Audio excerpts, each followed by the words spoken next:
Hey, bonjour, c'est Luke, j'espère que vous allez bien. Aujourd'hui c'est une vidéo sans haine, donc forcément ça risque de plaire à moins de personnes. Donc avant même que la vidéo commence, amis de la haine et du sang, je vous conseille de passer votre chemin, et amis de l'argumentation et du débat, bienvenue. Alors faut-il, oui ou non, supprimer les pouces rouges?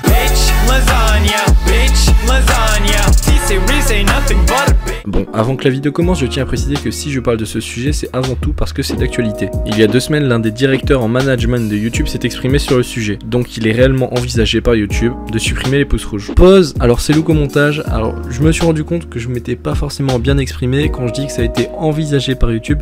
En réalité, c'est juste une solution à laquelle ils ont pensé pour éviter les dislikes. Voilà, c'est tout. On reprend. Bon, il y a différentes théories suite à cette idée. La plus répandue serait liée au YouTube Rewind.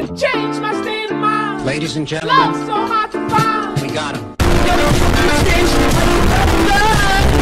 Maintenant, reste à savoir s'il s'agit de quelque chose de positif ou négatif. Alors en quoi cette idée serait bénéfique? Premièrement, les dislikes peuvent influencer en mal certains créateurs. Je vais vous citer mon exemple personnel, il y a quelques années, lorsque je décidais à l'aide de mon Avermedia Game Capture HD. D'ailleurs, si vous avez connu ça, je suis désolé, mais vous êtes vieux. Tout ça pour vous dire que les premières vidéos que j'ai upload, qui étaient pas folles on va dire, sont fait bien dislike, et ça m'avait réellement traumatisé, au point que j'arrête totalement ma chaîne et mes vidéos. Pour en revenir au sujet de la vidéo, au-delà d'avoir un rôle sur la motivation des créateurs, les dislikes en eux-mêmes ne veulent rien dire dès lors qu'on a passé le cap d'ignorer ces petits pouces en bas. Sur l'ensemble de ma chaîne, j'ai 19 dislikes. Non, en vrai, je m'en fous. Mais sur ma chaîne, je n'ai pas un seul commentaire négatif sur tous les pouces rouges.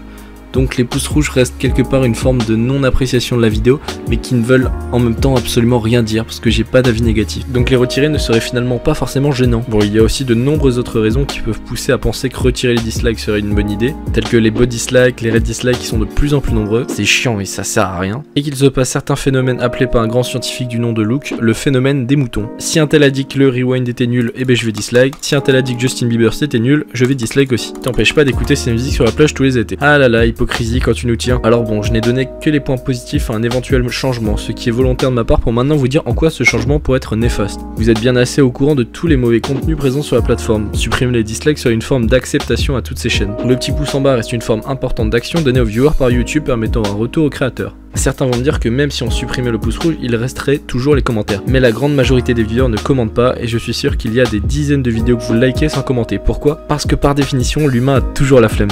Plus sérieusement, la frontière entre YouTube et la télévision est de plus en plus faible. On se retrouve avec certains codes de la télévision sur YouTube, comme à travers nos tendances qui sont infestées de pubs et de télévision, ou à travers la professionnalisation de certaines chaînes YouTube. Si la télévision n'en a absolument rien à faire que l'on donne son avis, YouTube nous permettait, nous aux spectateurs, de pouvoir donner notre avis à travers les likes, dislikes et à travers les commentaires.